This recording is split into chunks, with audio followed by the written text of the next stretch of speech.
Ladies and gentlemen, being a proud Sunsetter supporter, all I've been hearing is oddballs this and oddballs that. But after Austin completely nuked her game by not fighting for a veto to protect Kyle and allowing Rohan to keep himself safe, which sent Kyle home and put herself on the block, and then a week later to see Rohan win the veto in Austin's position and then promise he will use it on her, then he decides not to because he wants to fit back in with the rest of the house. And then for tonight, for us to get a live eviction episode, which essentially was the beginning of the jury, all the Oddballs fans, all the Austin fans, they lent all of their support specifically to Breydon, believing he would step up and come through clutch. And even he figures out a way to choke basically tonight. Ladies and gentlemen, for all the talk about how oddballs is this, oddballs is that, I think it's about time for us to admit they're bigger flops than Foul Tay. Welcome, ladies and gentlemen, to the critically acclaimed the Pop the Trunk podcast, now Patreon exclusively sponsored. New year, new me, new merch, new era, Hall of Fame.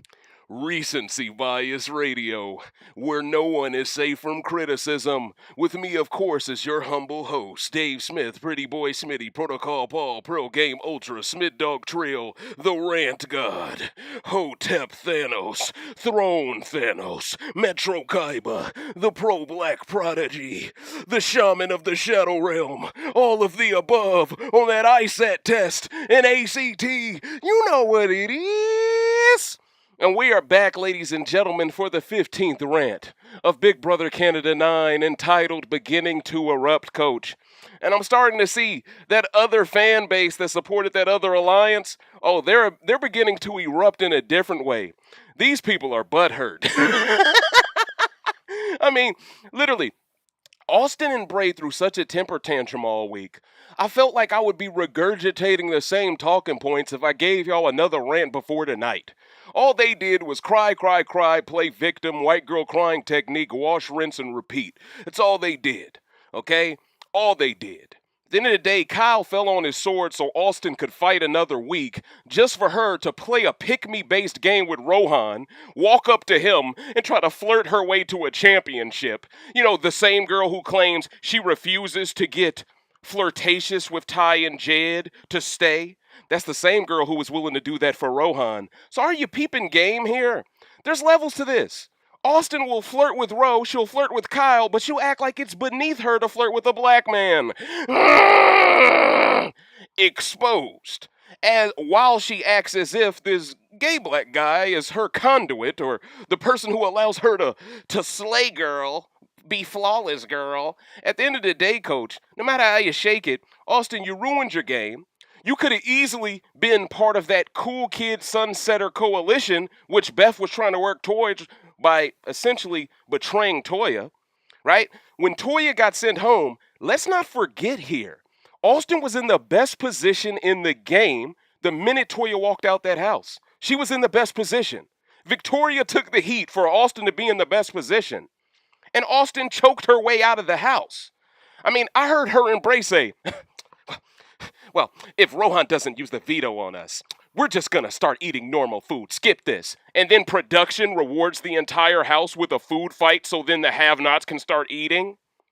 Production, y'all have gone out of y'all way to spoil one specific side all season. I've been well documented in it, but it seems like if you don't want them to be on slop the whole week, what's the purpose of it? You got Victoria saying, you must really hate me to put me on slop and nominate me. That's how the game is supposed to be played. I don't want my enemy at his strongest or her strongest to win the veto to get off the block. I want you at your weakest. I earned the right to put you in both of those situations by winning HOH. Now people are trying to guilt trip you for playing well. And this is why I turned the corner on Victoria's game completely. Because I'm realizing that now it's a role reversal happening in the fandom. The same people who had a problem with Victoria early on, now we find this entertaining because now we get it. She's crazy, right? But she's the type of crazy that production love. And I'm starting to love it because she's protecting the brothers. And that's why other people are hating it. You got Tera, the same woman who refused to keep Austin over Kyle, right? because she just wanted her son to stick around. Mind you, Ty calls her Mama T all the time. She never calls Ty her son. Peep game there. Okay? So it's not about whether you call her mom or not. It's about if you look like someone who could be her son or not. But once again, Tera wanted to keep Kyle over Austin. All of a sudden, Austin and Breydon end up on the block. Now all of a sudden, she want to get rid of Breydon and want to keep Austin. Do you notice how she habitually line steps? Oh, because Breydon's a black man, now all of a sudden you see more potential in keeping Austin. But you literally threw Austin under the bus a week ago to keep Kyle. The way you play this game of, well, Kyle's a strong guy who could be a shield for us. He should stay. But Breydon, not enough of a shield for us. I wonder why. Is it because he happens to also be a black man? Jed or Ty are black men, and you're worried that they could be on code later down the road, so you don't even want to take that risk? You'd rather weaponize Austin's hatred against these black people instead of relying on Breydon to keep his hatred, which he still hates Jed and Ty.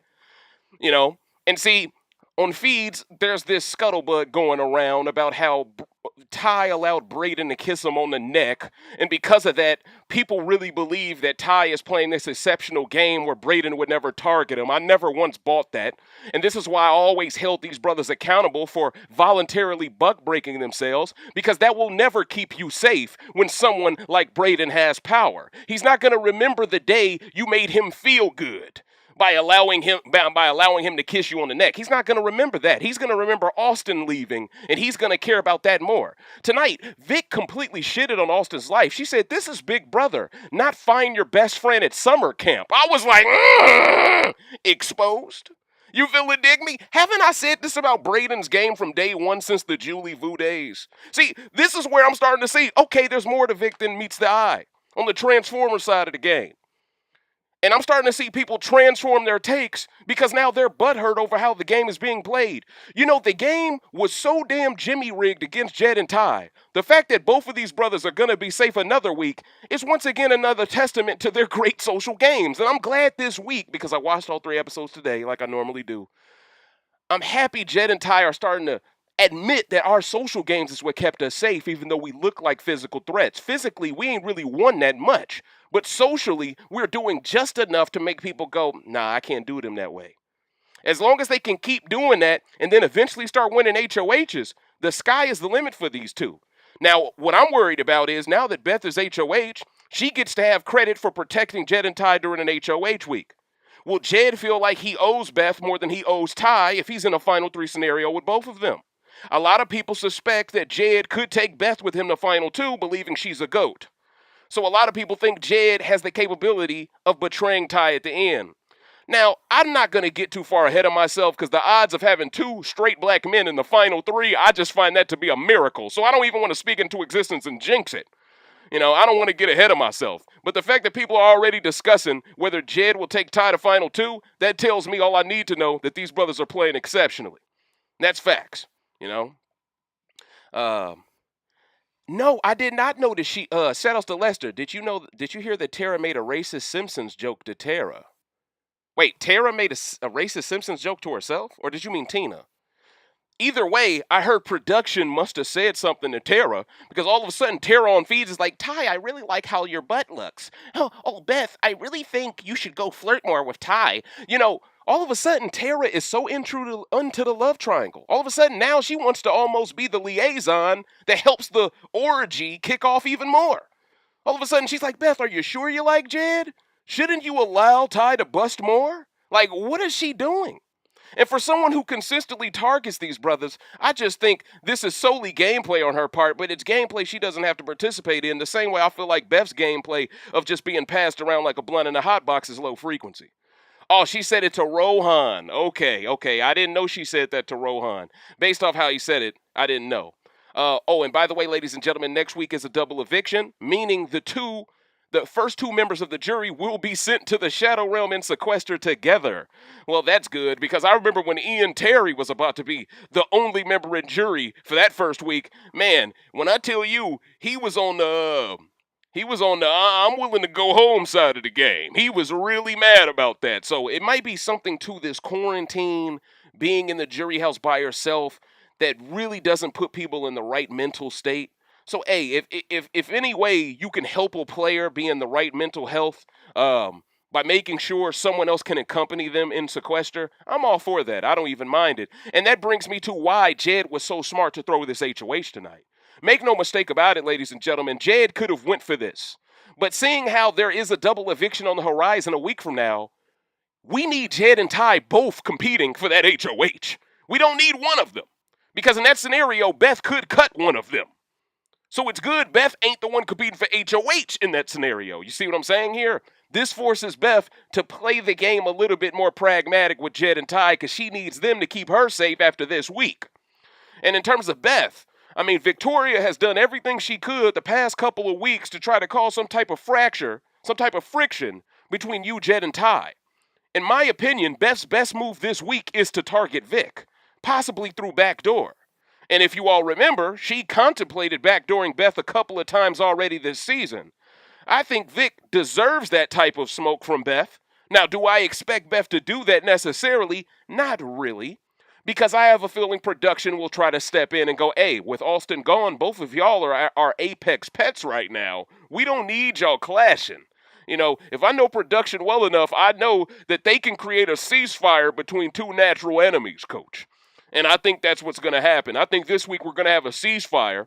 Now, I don't necessarily think Tera's going to be taken out, but I do believe Beth is going to do the dirty work of going after Rohan this week. Because honestly, Rohan, and see, I opened up this rant with this, but I got to take the gauntlet off. I gotta holler at the Incredible Hulk real quick.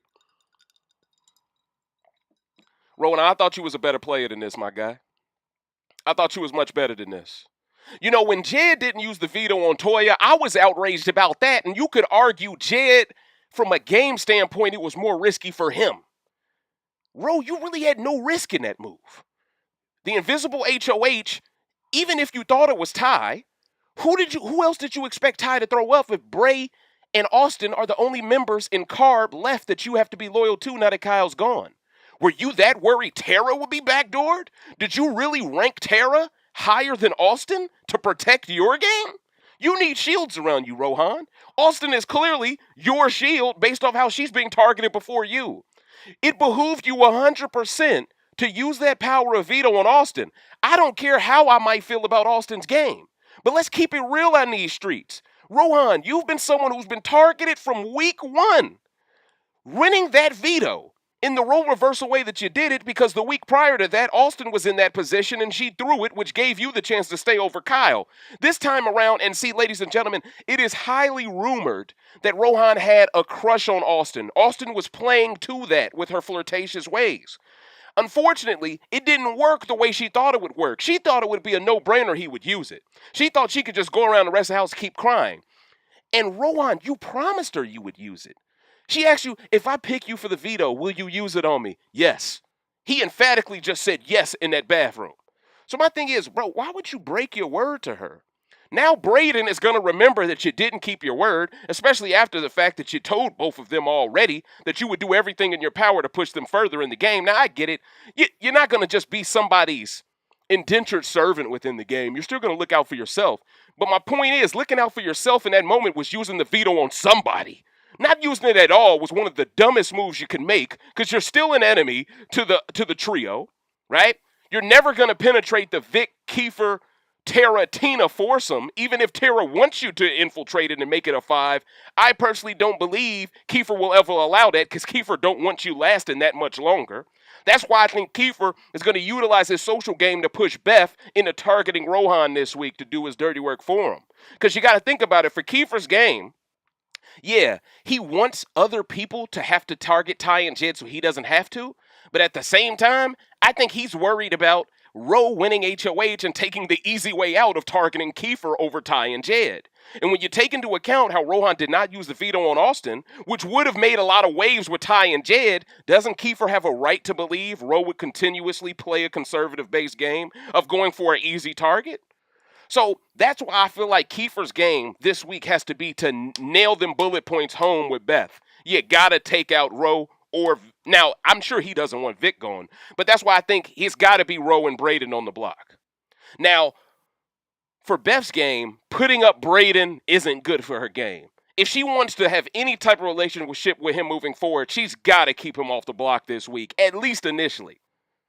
And when you got players like Tina and Tera, who are both flaky as hell, who have never touched a block, who've never really been through any adversity yet, I think it's important to put one of them on that block to make them start having to reveal some stuff. Because right now, the game is on easy mode for them. If you put one of them on the block, it's going to be very interesting to see if they give up Vic to Beth. Because I'd argue that's the same mistake Austin and Bray made a week ago when it came to Vic during Kiefer's HOH. So, at the end of the day, when you look at it here, the same thing can repeat itself if they were to throw up someone who has never been thrown up before. Because we don't know how Tera's going to react. We don't know how Tina would react necessarily. We really don't. But at the end of the day, Tina flipped on Sunsetters. Everyone knows she did it. Everyone wants Tera gone to bring her back. But I believe Tina's been so far removed for so long, I don't think she's ever going to flip back. She might do it for 1 week out of necessity. I don't think she's going to stay loyal to that the rest of the game, because even she would target Ty and Jed with her HOH. That tells me all I need to know. She'll never flip back now. She's sold on the fact that Ty and Jed, one of them got to go. She's sold on it. Oh, Catnap believes it will be Vic and Tina or Tera that become the initial knobs. That's what I'm saying. I think it makes all the sense in the world for Beth to throw up Vic here. Especially when Beth was the first one who tried to convince Bray and Austin that clearly the invisible HOH is Vic, because Vic just has these tails. She overacts. Now, I'm not going to act like this week she wasn't entertaining. Oh, she was crazy as cat shit this week. Shout outs to Catnap. But at the same time, it would be so karmic if Vic is finally on the block for the first time during a Beth HOH, because Vic cannot act like, oh, Beth is fake. You know, like she act like towards Austin. Like, oh, Austin's fake. She didn't talk to me ever since my HOH was up. Well, when it comes to Beth, technically you can't say she's being fake, because with your HOH you threw under the bus twice. You tried to scapegoat your invisible HOH on Beth initially with your have-not selections and with your nominations. So at the end of the day, if I'm Beth, I have every right to go after Vic, because then I can substantiate and explain away my nominations as I'm targeting the invisible HOH from a week ago.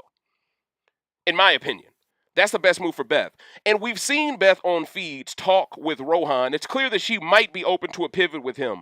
I believe she definitely wants to work with Breydon in the foreseeable future. So those are two numbers on their own, basically, which you could argue they could have a duo at some point. But those are two men that I'm assuming Beth is relying on to target Ty and Jed, because she can't. The same way Kiefer is relying on certain people in the game outside of Rohan to target them.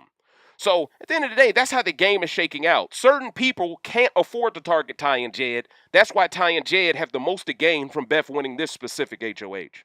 So, it's going to be very interesting. You know, it's going to be very interesting. Because now we're down to 9 people. Man, when you look at that pre-jury boot list, I would have never thought some of those names would be on that list.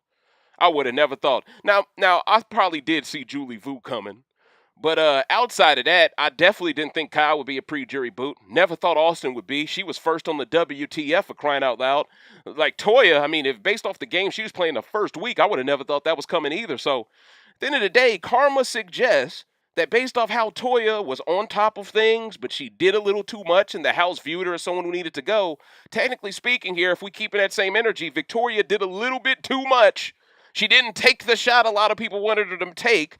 And for Beth's game, do you want Victoria to be in that position again to have the chance to finally take that shot? I don't know. And if you look at Beth's late game win conditions, Victoria, who she believes was the invisible HOH, she just took out her final 2 deal. Beth has every right to get revenge just for Austin, who's now at home. She has every right. And that's why I believe it's best for her game. But ladies and gentlemen, I want to get into answering y'all questions. All right? Because I ain't done a rant in like almost 5 days, maybe.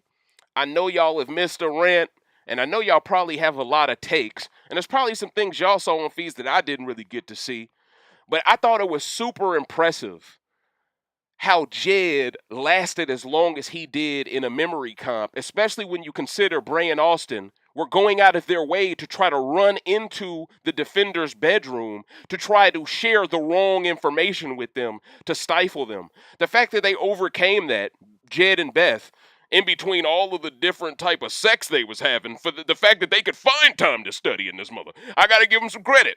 You know what I'm saying? Some people just be in the dorm knocking sheets all day. It seemed like Jed and Beth were in study hall, coach. You know what I'm saying? They was in study hall. Shout outs to Mago. I see you, coach. I think if Rohan doesn't win Veto, he's in trouble. That's the thing. I think the best move for Beth's game is to just throw Vic and Ro up. No matter what, one of them goes, because both of them can't take each other off. GG, no re. And I think Breydon would just like the 1 week of no slop and not on the block. That gives her time to take out someone who could possibly be a Breydon ally in the future, forcing Breydon to have to probably align with the trio if he wants to survive. And when you take into account how much Tera threw Breydon under the bus to justify keeping Austin, that is also something that could be used against Tera to infect Bray's mind to want to target Tera with his own HOH. You never know. Sometimes just keeping someone safe for a week will make them be loyal to you for a couple more weeks, right? But also, sometimes you can keep the wrong person and they can target your ass. So it is a risk to it. But that's why we love this game. I do think Jed, Ty, Beth, Kiefer are using Vic. I believe they're using Vic 100%. Absolutely. Absolutely they're using her. But I think someone like Kiefer, I think he's more genuine in wanting to take Vic further than the rest are. I think Beth would want to take Vic out immediately if she could. Seriously. Because her gameplay is just so awkward. Sometimes you just deal with someone who's so awkward. They're not even more talented than you. They're not even better than you. You just got to adjust so much to match up versus them. You just can't beat them. Sometimes it's just not your day. Vic right now has this weird Crawl McGraw type stuff going on, and no one knows how to combat it. I mean, it's crazy in these streets. Yeah, Jed studied super hard. Did you notice Vic and Ty sexual tension? I definitely noticed Ty. He is getting a lot closer to her, and it's working because she's finally feeling like she's in that Toya position. So Ty is doing what needs to be done. You know, these brothers, hey, I don't mind the flirting as long as it stays at a innocent level. But the minute you start buck breaking yourself just to get someone to think you on their side when they still ain't rocking with you. I mean, the HOH tonight, Breydon was prepared to throw you and Jed up regardless of Jed kissing him on the mouth and him kissing you on the neck. So what's the point of doing it in the first place? That's always been my point. You know, what's the point of doing it in the first place? Jed said he has a great memory. Yep, he did say that. He did. What it do, baby? He's definitely a Kawhi Leonard fan. Shout outs to the Raptors. Fuji TV says, if Beth targets Vic, do Ty and Jed actually vote Vic out? It depends who she's sitting next to. I think if Vic is sitting next to a Rohan on Thursday, they keep Vic. Just off GP, I think they keep her. I think they go, hey, no. Because, see, Rohan has won 2 vetoes. One of them he didn't even need to win, and he blew everyone's doors off in that veto comp. He the only one that built a damn structure. Everybody else still looking at the ground level like, what do we do? Let's watch him. You know what I'm saying? Like, Rohan, this dude can yoke you. He's actually giving me Kevin Martin vibes. Remember how Kevin Martin was in BBCAN? That had to be 5. Remember how Kevin Martin was in BBCAN 5? He was within that bigger alliance of vets who was also aligned with some rookies. After Netta got taken out, it screwed over Kevin's game a lot. He had to work his way up from the bottom when Jury started, very similar to how Rohan has to now. But Kevin was very intelligent in ways that certain comps he could always wash Dimitri's in because of just his mind, how he thought. I'm worried if you let Rohan stick around, he could wash people. Now, granted, I think Victoria could wash him the same. That's the thing. You know? And it really comes down to, I just think Victoria has earned more trust from Jed and Ty, plus she's black. I think they're more likely to keep her over a Rohan because Rohan was linked at the hip to Kyle, and Kyle thought shit was sweet. You know what I'm saying? Sorry, Ro, but you still paying the Kyle tax. Matter of fact, if Kyle wasn't such a bad, messy player, Rohan, let's be honest here, you probably don't feel like you gotta not use the veto because you gotta blend back in. Because let's be real, Kyle nuked your game. Because he was so entitled. You know? Because he had such a shitty attitude towards karma hitting him. That rubbed off negatively onto you. So you're trying to escape that tag by not even using the veto on Kyle's girl when, let's be real, Ro, I think you used the veto on Austin if she chose you over Kyle. I think Ro was like, you know what? You didn't want me? You wanted that dude? All right, y'all can have each other. Let's talk about it. Ro, ooh, you cold-blooded, bruh. I'm with it though. Hey, if she don't want you at your lowest, she don't deserve you at your best. This chick tried to show up soon as you the veto man. Hey, Rohan, you looking nice. I like those shoes. Yeah. Are you taller today? Do you have special cologne on? She tried so hard to get this guy to use that damn veto. Now don't get it twisted. After he refused to use the veto, Rohan still tried to fight hard to keep her. Beth still tried to fight hard to keep her. Tera still fought hard to keep her. But that's my point. Those are really the only three people that tried to keep Austin this week. If I'm Beth, I already have a built-in game reasoning to throw those three under the bus for initial noms at least, right? So, it is what it is. I say Vic and Kiefer. Kiefer will tell all Vic's secrets. Tempest asks a question, how would the game be different if Julie Vu stayed? Okay, well, if Julie Vu would have stayed over Josh, then you know for a fact Austin's HOH would have been completely different because there would have been no Josh to target. That means most likely Kiefer would have went on the block next to... Okay. Does Austin throw up Rohan there? Does she go Kiefer Rohan? Or does she go straight for Toya there? I don't think Austin had the ovaries to go for Toya week 2 like that. I think she would have threw up Rohan and Kiefer. So basically, to answer your question, if Julie would have stayed, I think Oddballs probably wouldn't be so decimated now. Because I think she was kind of the Spicy V of that group before Spicy V coined the Oddballs. I think that's why Spicy V was so close to her, Bray was so close to her, Austin was so close to her. That's how everyone on the other side in the Sunsetters acknowledged the fact that she had to get cut. In a similar fashion, you could argue the other side viewed that about Toya, right? So, I think the Oddballs would have a much better chance in the jury phase if Julie stays week 1. But with that said, though, the invisible HOH, we could never... it's like the butterfly effect, right? If one thing stays and one person goes, then the meeting never happens, which gives Kiefer credit for playing well. Kiefer never gets blamed. He never gets approached by Kyle and Rohan because of that. Toya never confronts them to defend Kiefer, which sends Toya out the house, essentially.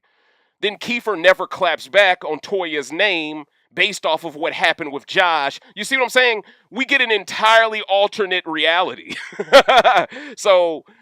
I'm happy with the way the game was going. I'm sorry, Julie, but this was the only timeline that was necessary. You had to go first, because we're actually seeing archetypes that aren't successful usually being successful, and I'd argue that's why Julie came on the show, to help her archetype, which isn't successful often because she was the first of her kind. So the more these archetypes are successful, the better chance it is that the next Julie Fu can be successful,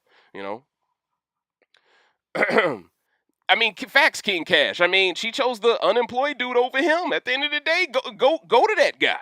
Go have fun with him outside the game.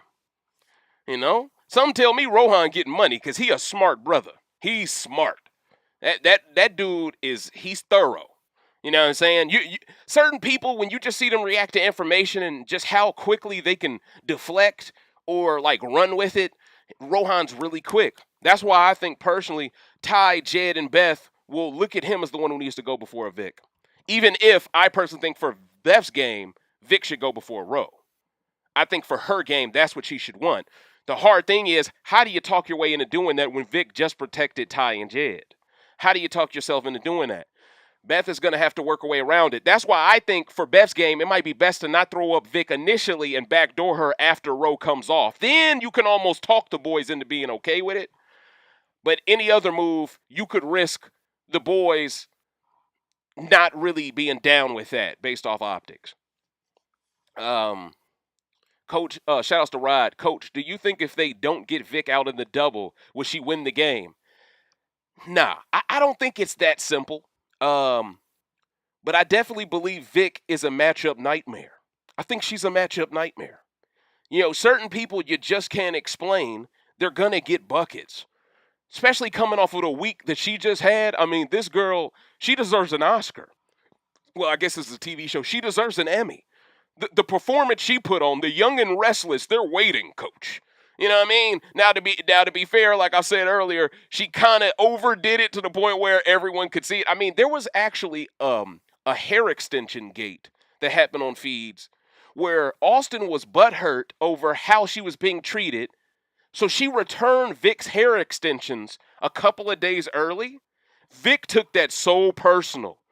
Oh, she took that so personal, coach. She was like, who does this girl think she's a effing B? What is wrong with her? She's going to return my hair extensions a couple of days early. I take that personal. I gave that to you. And it's just the way Vic can talk herself into why you ain't shit when she knows she ain't shit.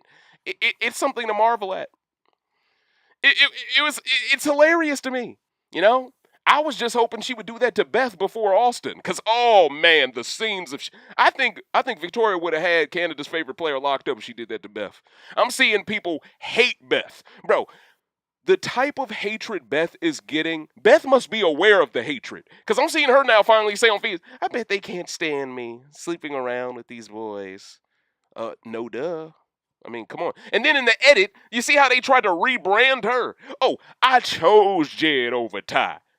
Ty didn't curve me. Ty didn't break up with me. Ty didn't leave me with no other choice but to go get that Jed, that red Jed redemption. I threw Ty to the side. You know, are you kidding me, coach? You ran to Austin and Bray, and you gave out these brothers Carfax. All right? Let's talk about it tonight. You gave out their Carfax. And then after you give out the Carfax, you choose the car that you said didn't have the right automobile, the right stick shift. That's the one you chose. Come on, Beth. We know you are a lot more shallow than that. Come on now. And for production to make it seem like it was her choice, this just once again shows you all that Beth is an Apex Productions pet. Which is why this week, I believe they're going to try to make her seem like she's the greatest player ever. Just like I'd argue they did the same thing for Vic. And that's why I don't think they're going to want Beth targeting Vic. I'm going to be like, come on, ladies, you're both queens. Huh? Come on, patch it up, right?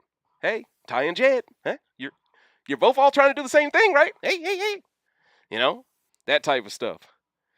Player rankings, that's a great idea, coach. Well, see, the thing is, Vic shared her hair extensions with Austin Harlan. And what happened was Austin returned them early, showing that she basically blamed Vic for her departure because she returned it to her so soon. Vic took that personal because she's still trying to keep this facade going that she didn't throw her up. So she has to take it personal because it's like, you're treating me the wrong way when I'm not the one who's doing you this. So she has to keep playing it up. You know. But player rankings. I'm glad you mentioned that. I'm going to do a top 5 for you. Number 1, we got to go Victoria. Number 2, matter of fact, number 1, Victoria. Number 2, Kiefer. Number 3, Tychon. Number 4,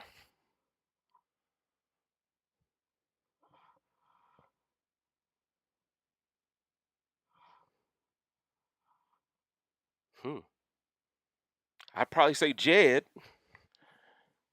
Number 5, I'd probably say Tina. So that's my top 5. I'm sorry, Breydon. You don't deserve to crack that top 5. I mean, you and Austin, you over here promising, I promise I'll get revenge for you, girl. I got you. You feel it, dig me? I'd argue Tera didn't want you to stay over Austin for this very reason. She knew you were going to choke this HOH away. You were there, final 3, next to Beth and Jed, wanting all the smoke. And you chose the wrong letter. Wah, wah, wah. You know? And that's the saddest part of it all, Bray. You pretty much had it easy, too. I know you lost a lot of allies, but you were never going to go over those allies because you're an effeminate man. If you happen to be straight and be next to all of those players, you would have went before them. Let's keep it a bean, which once again goes back to the whole mentality issue I had in the last rant. Right? Bray is viewed as a weaker player simply because of his sexuality, when in reality, this dude looked like he about 6'2" his damn self. You know what I'm saying? like this dude big as hell. People be acting like, oh, but he's not as much of a threat as Ty and Jed because they have abs. Like, what? This dude huge. Have you ever seen Bray stand next to Rohan? He's big as hell. I'm serious. But people act like he ain't really threatening. No, he's a threat too. It's just that I just don't think he got the clutch gene. That's all. That's how I look. Yeah, number 5 is Tina to me. You know what, Fuji? There's an argument to be had that Kiefer's number 1. I'm just giving Vic number 1 right now because I think based off her entertainment value with that invisible HOH, I think she did as good as she could, and protecting Ty and Jed will get you to first based off of that alone. I'm just keeping it funky in these streaks. Things are subject to change, though.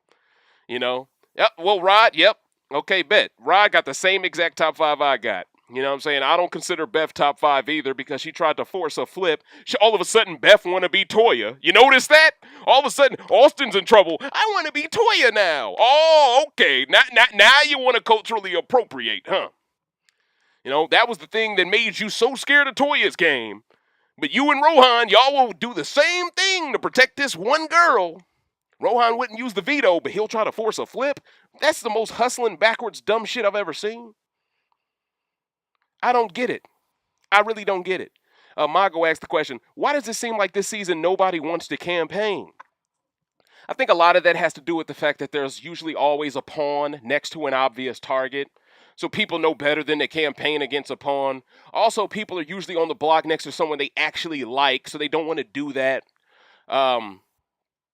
You know, and I just personally believe after that veto comp is over with, I believe the people in the house, they just show you who they really are after that veto comp. They stop kicking it with you. You feel it in the atmosphere that they don't rock with you, and it makes you stop fighting.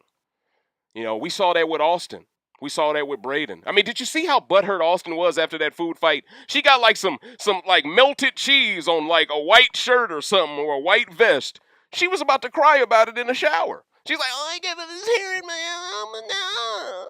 I'm like, yo, it's gonna be okay, coach. Like, damn. You know? It's gonna be okay. You know? But you gotta take into account, Austin came into this game thinking everything would be laid out on a plate for her to win it. She was expecting a certain type of game to play out for her. She was expecting the red carpet treatment. I mean, she was the first name we saw when we looked at the character bios when the preseason first started. She thought she had this made. She was the first HOH of the season. She got to dictate the tempo. And then the tempo got way too fast for her and she ran out of breath. She lost her wind, coach. And that's why she can't win, coach. It is what it is. It is what it is. I don't feel bad for her. I don't think any real fan of the game feels bad for her because she didn't keep Kyle. She didn't even fight to keep Kyle. Then all of a sudden she expects Rohan to fight to keep her? Rohan sees what kind of ally you are. You the one who threw the veto. You the one who threw the HOH to Kiefer. Like, what? And then when she's on her way out the last couple of days in the house, she says, I really hope Kiefer wins this season. I'm really rooting for him. You talking about the guy who broke his promise to you and threw you on the block and almost backdoored you out the game? That's the last guy left you respect? Now, that's a testament to Kiefer's great game. But once again, I think Kiefer benefited immensely from being the last HOH before the invisible HOH because everyone knew he couldn't be in the invisible HOH. This made everyone lose paranoia towards Kiefer. It allowed him to get closer towards a lot of people, and I'd argue it allowed Kiefer to flip the game upside down, where he was the pawn throughout the first few weeks of the game. After his HOH reign, and after the invisible HOH happened, Kiefer then became the guy everyone wanted to talk to because they knew he's the one person they can trust with information now. So Kiefer is definitely deserving of being in that top 2 slot, coach. Absolutely. You know what I mean? Caitlin Sufert says they've only seen season 8 literally every single week. No one on the block ever campaigned. You got a point. See, I never saw season 8, so I can't speak to that, but I wouldn't be shocked that no one campaigned that season either. Mako says, I guess I'm not just understanding her not wanting to campaign against Bray, then saying she's going to turn on the waterworks or try and get Ro to use the veto. Mad counterproductive. I mean, she basically told Breydon what it is. I'm not going to fight Ro to use the veto on you, Breydon. You know, I'm only going to fight for him to use it on me. Because I believe we can still keep you as long as I'm off the block, which sounds very similar to Bray and Austin's deal with Jed and Ty. Hey, as long as the Invisible HOH throws y'all two black men up first, we want to work together. You know, it's the same exact philosophy. Austin's like, hey, as long as he takes me off, we can still do this, Breydon. But I can't have him taking you off. You're not that important, Bray. People want to see me, not you. You're my sidekick. You know, Breydon don't understand that, though. But he's okay with being a sidekick to a non-black person like that. But if it is a black person, you got to basically be moist for him to act like, oh, I respect that person. And that's my problem with Breydon, right? Right? I would like, and see, that's why I'm hoping with Austin gone, he can become a way more likable presence. Because I think next to her, he can come off a bit toxic. And it goes back to the whole Vic thing about how they're like in summer camp, right? By the way, shout outs to Miss Game 2 for the donation. Thank you, my good miss.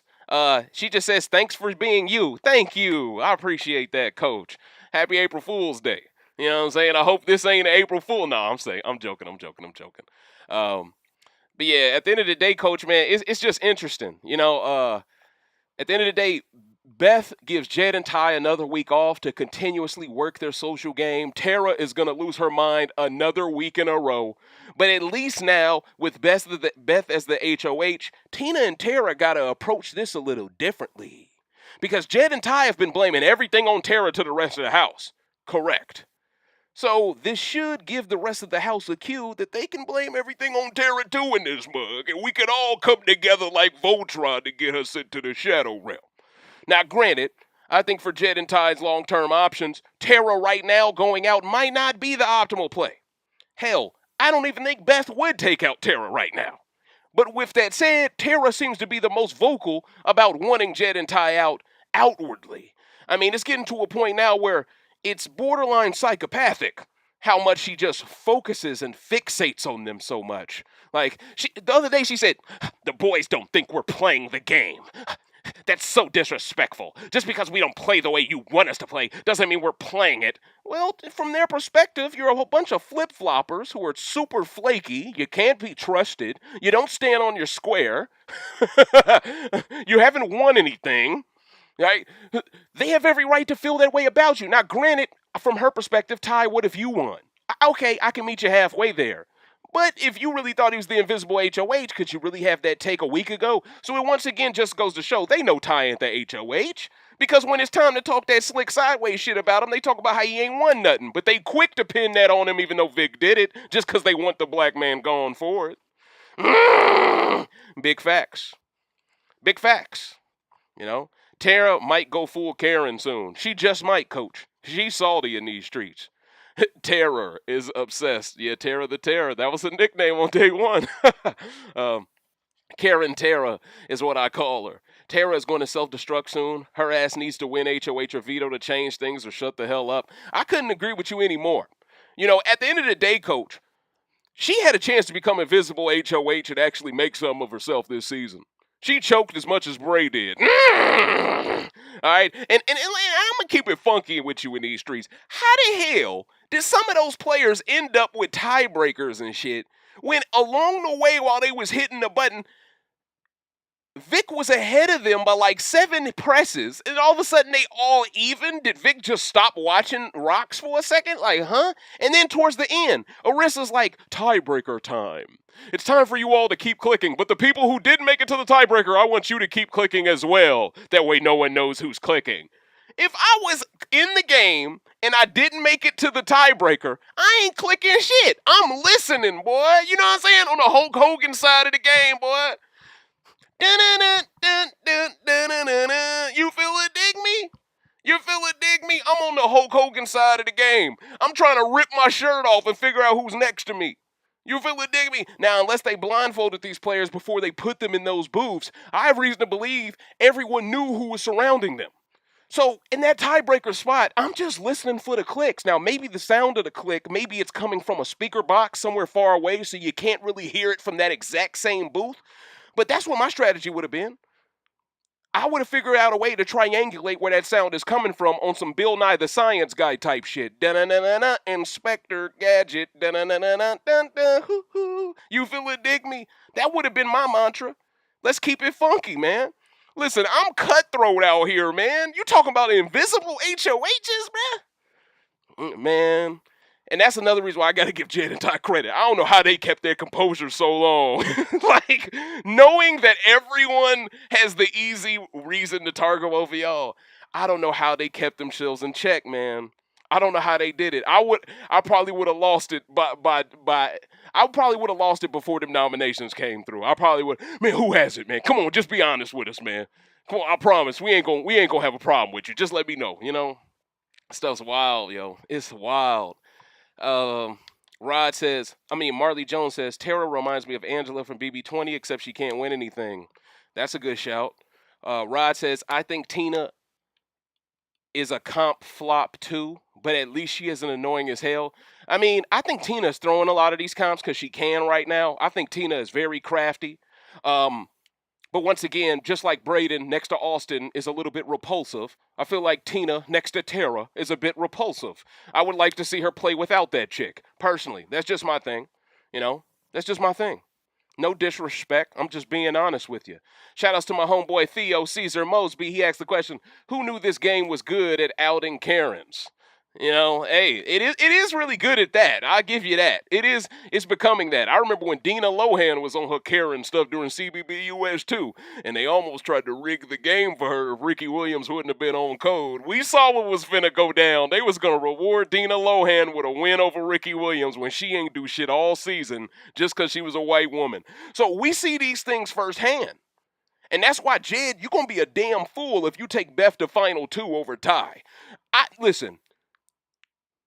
The same philosophy behind Champagne Tone, Sir Anthony Douglas, going to the end with Dane over Kira. Well, I think Dane technically took Anthony, and he cut Kira.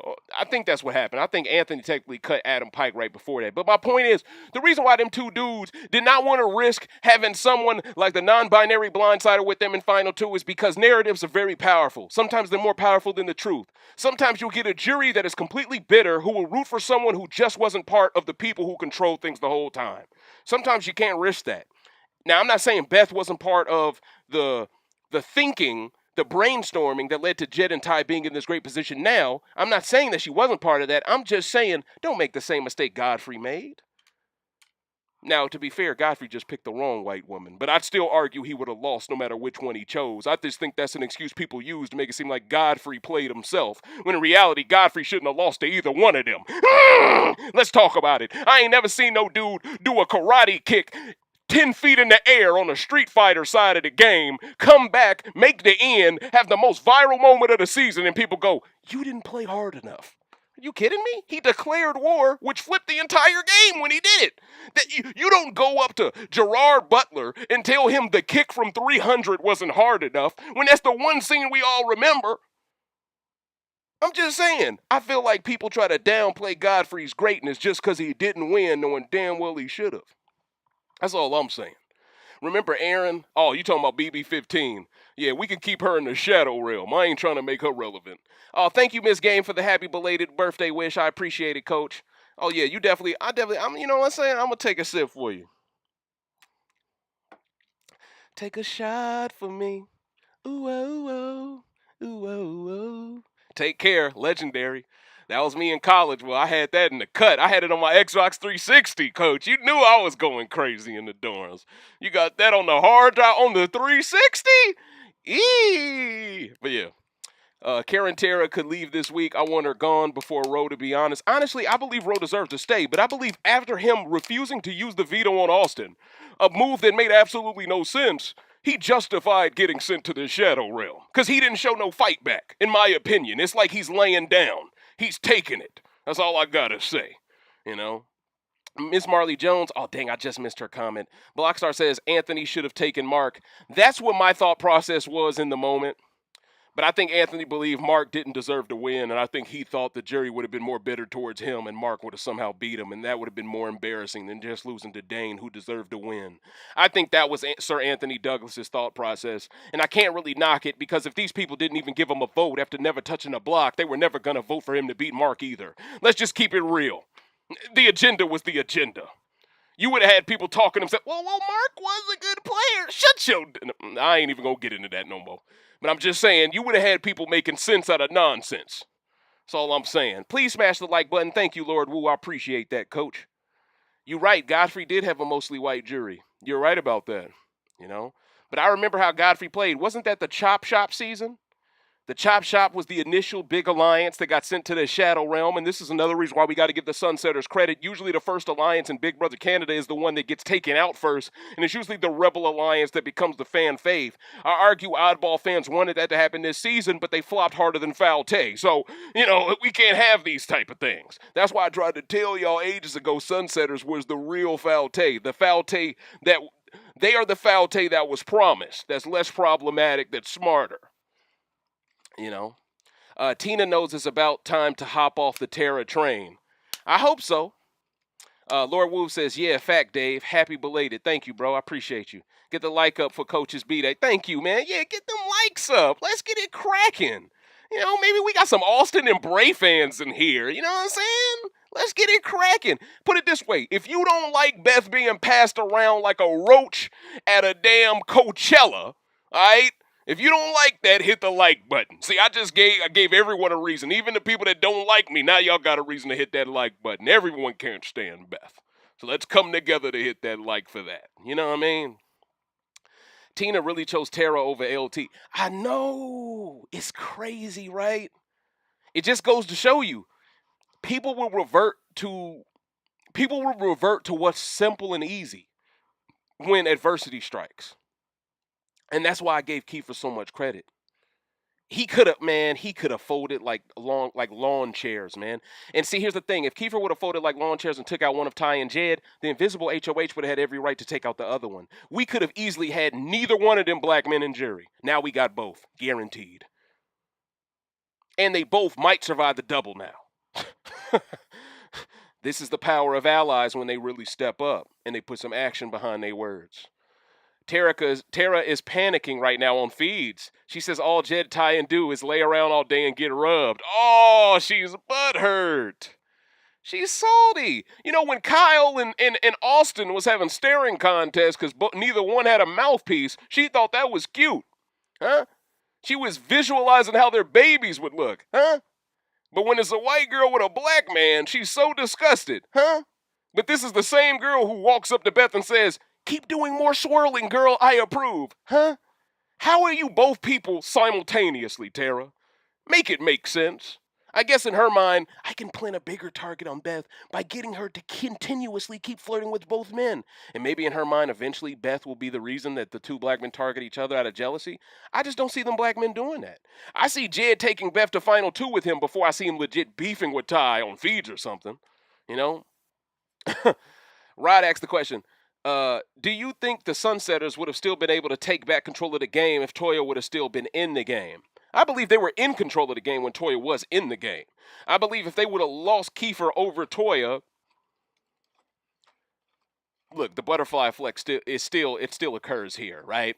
For all we know, Austin would have did differently in the HOH comp, but right now we have to go with conventional wisdom and say that if they would have kept Toya, Austin would have won that next HOH, and most likely she probably would have went after Toya and double tapped. Kiefer and Toya are gone. Either that or she takes a shot at... I don't think she takes that shot at Ty and Jed. I think she's more likely to take the shot at Toya.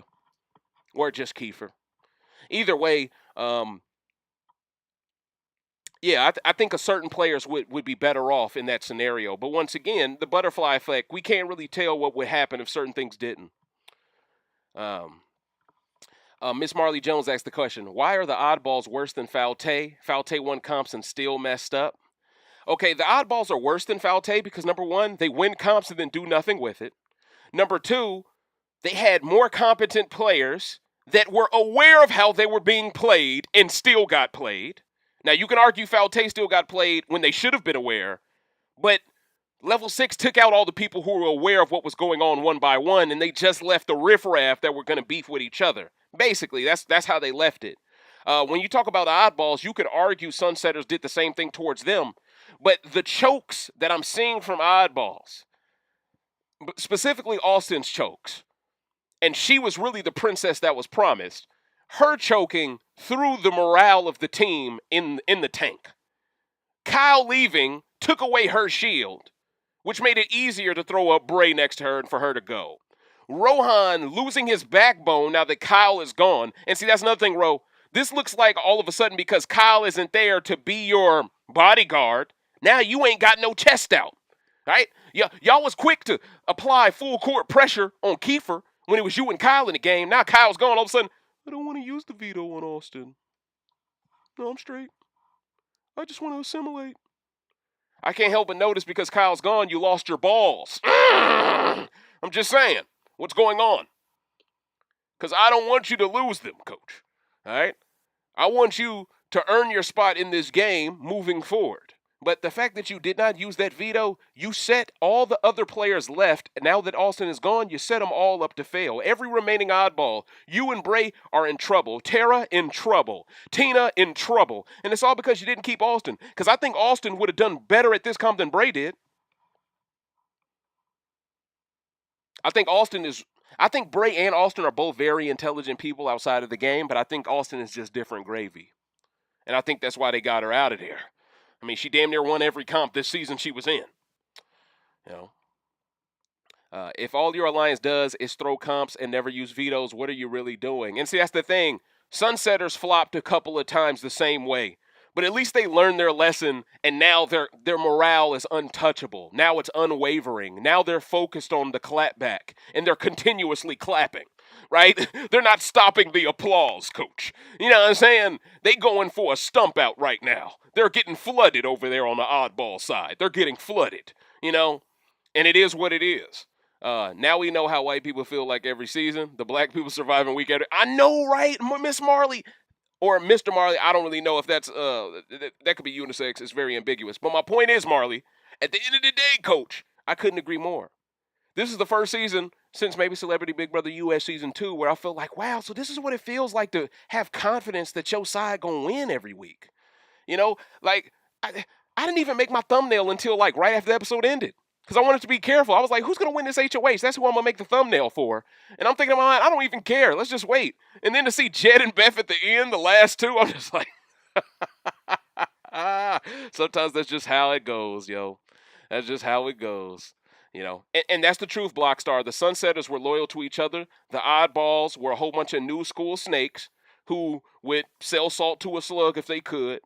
And because of that, they all lost credibility. You know, if you all are so quick to turn on Vic after Vic did everything she could to take out Toya to open up the game for all of y'all to have an equal opportunity chance, for all of y'all to get so full of yourselves to think you don't need Vic anymore, and then she ends up becoming not only the person who ensures that Kyle goes home after the wet dreams, but then after that, she also becomes the one with the invisible HOH that screws over Austin. All of y'all have to reap what you sow there because all of you all miscalculated that she was the true mastermind of your squad because all of you overestimated your own skill sets. And that's the truth, you know? They thought they had it all figured out. You know, they almost called themselves the nerd herd. And someone in production had to tell them, hey, that's already been taken and fans don't like that alliance from BB6. Don't do it. Don't do it. So they was like, okay, we won't, you know? And did you notice how this week during the Invisible HOH week, all of a sudden now they want to show Vic's best friend who's a black girl?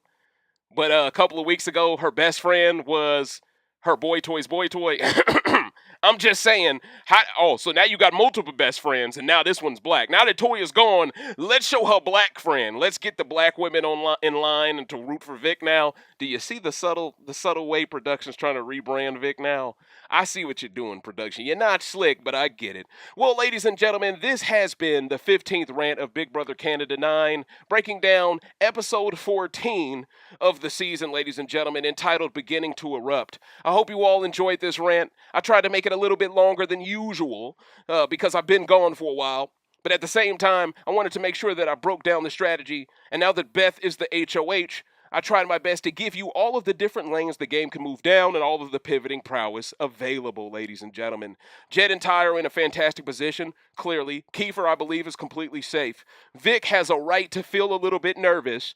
Tera has a right to feel a little bit nervous. I believe Breydon should feel safe, but I believe Rohan should feel very nervous as well. But outside of that, Coach, I'm just happy that Beth is finally doing something to protect these men because her little sexcapades has done nothing but make them into bigger targets. So it's about damn time she's paid that forward, Coach. That's just how I feel. That's how a lot of fans feel. But ladies and gentlemen, please do not forget to like this video, comment underneath it with your thoughts on the season thus far, and of course, share this video with all the fans of Big Brother Canada 9 that you rock with, Coach. I'm, of course, Dave Smith of Recency Bias Radio, where no one is safe from criticism. Until next time.